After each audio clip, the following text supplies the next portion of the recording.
Jumpa lagi bersama saya di ruang channel di Torso. Di sini saya sedang bersama seorang katekis, Kakak Kriani. Halo Komik. Jadi Kakak Kriani ini seorang katekis di salah satu daerah terpencil. Ya, betul sekali. Jadi yang kami bahas di sini tentang bagaimana cara menjadi seorang katekis di daerah terpencil. Oke, ya. Jadi kita mulai sekretarian ya. Oke, silakan kami ya. Jadi yang pertama kira-kira apa yang menjadi komitmen kakak menjadi seorang katekis? Oke, baik. Apa komitmen saya menjadi seorang katekis? Ya. Baik, kami tentunya saya memiliki tujuan dalam hidup saya. Mengapa saya harus menjadi seorang katekis? Yang pertama itu mewartakan tentang kerajaan Allah di tengah masyarakat, dan yang kedua itu membangun kembali iman Kristiani. Itu komitmen saya untuk menjadi seorang katekis. Terima kasih. Jadi Kakak Riani mempunyai komitmen. Yang pertama dia ingin menggaungkan kembali firman Tuhan di tengah masyarakat. Itu. Jadi kira-kira yang menjadi kesimpulan yang menjadi pilihan Kakak Riani menjadi seorang katekis. Jadi yang kedua Kakak Riani kira-kira apa pengalaman kakak selama menjadi seorang katekis terutama di daerah terpencil? Oke. Baik, kami. Jadi pengalaman saya untuk menjadi seorang katekis di kampung itu sangat banyak sekali. Apalagi saya berdomisili di daerah-daerah terpencil. Jadi di sana itu kami pengalaman saya itu di sana itu saya melihat masyarakat itu kurang ada niat untuk bergabung atau mengikuti kegiatan katekese. Ya, apalagi di kampung itu banyak masyarakat yang setiap harinya itu bekerja di kebun. Jadi tidak ada waktu untuk mengikuti kegiatan katekese. Jadi itu sedikit kendala juga bagi saya sebagai seorang katekis di sana. Bagaimana saya memiliki kesulitan juga untuk mengajak umat-umat untuk berkatekese, untuk mengikuti kegiatan katekese, mendalam iman mereka, iman kita semua. Ya begitu. Itu menjadi sebuah pengalaman saya di sana.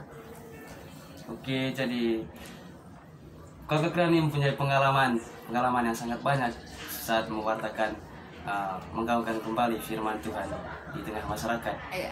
Itu kesulitan yang ia dapat bahwa umat di sana kurangnya ada partisipasi aktif untuk mengikuti kegiatan katekesi. Dan mereka memilih berkebun daripada mengikuti kegiatan katekesi. Oke, terima kasih Kakak Dani. Kira-kira apa yang menjadi solusi kakak agar umat yang di sana tidak lagi berkebun, tetapi mereka selalu aktif dalam kegiatan katekesi? Ya, untuk kedepannya ini nanti saya punya solusi itu supaya masyarakat itu lebih juga aktif juga ikut dalam katekesi. Nanti di sini tuh saya kerjasama dengan ketua kelompok setiap kampung. Oke, bagaimana nanti saya membagikan pembagian bahwa nanti tanggal sekian saya akan mengadakan katekesi di kampung itu. Tanggal sekian juga saya akan mengadakan katekesi kampung, dan semua umat wajib untuk ikut. Yang tidak ikut di sini nanti saya akan buat denda iuran. Kalau misalnya yang tidak ikut katekesi itu ada dendanya. Tetapi saya pastikan dan saya usahakan dengan ketua kelompok itu agar masyarakat di sana itu tidak takut katekesi, takut hanya untuk bayar iuran, tapi bagaimana nanti mereka sendiri juga itu punya niat untuk mengikuti katekesi. Tetapi awal-awalnya saya hanya buat itu nanti bersama dengan ketua kelompok, bagaimana umat yang tidak mengikuti katekesi itu akan ada kena dendanya. Gitu. Tapi ini hanya sebagai ancaman-ancaman awal-awal saja dulu. Siapa tahu nanti setelah itu mereka sudah punya niat terbiasa dengan untuk mengikuti katekesi, ya, gitu. Jadi karena itu kami kita lihat kondisi di kampung juga ini, melihat masyarakat di kampung juga kasihan, mereka setiap hari itu hanya berkebun terus, mereka jarang apalagi ada juga yang jarang saya lihat itu di setiap gereja itu ya di kampung itu sedikit sudah umat yang datang doa hari Minggu. Itu makanya saya itu punya komitmen, saya punya tujuan untuk membangun kembali katekesi iman Kristiani di masyarakat itu dengan mengadakan katekesi ini.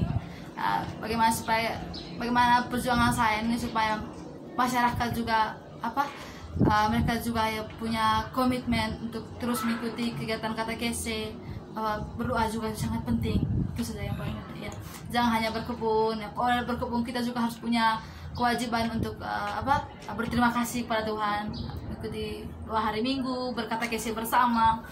ya. Kadang juga kalau misalkan kita lihat umat-umat ini tidak apa, keakraban masyarakat itu ketika kita juga punya adakan kegiatan katekese, saling akrab dengan adakan kegiatan katekese, daripada kan mereka sering di rumah terus tidak ada keakraban gitu. Jadi katekese ini juga bisa membuat keakraban masyarakat tersebut ya. Jadi itu saja dari saya Kakak Mik, saya kembalikan pada Kakak Mik. Terima kasih Kakak Riani atas waktu dan kesempatannya. Jadi begitu ya, tantangan dan pengalaman Kakak Riani menjadi seorang katekis di daerah-daerah terpencil. Oke, terima kasih Kakak Riani atas pengetahuannya. Jadi singkat saja video kita pada kesempatan ini untuk melihat bagaimana cara menjadi seorang katekis di tengah masyarakat. Teman-teman melihat video setelah ini, nanti kami akan siarkan lagi video tentang cara-cara menjadi seorang katekis terutama di daerah terpencil.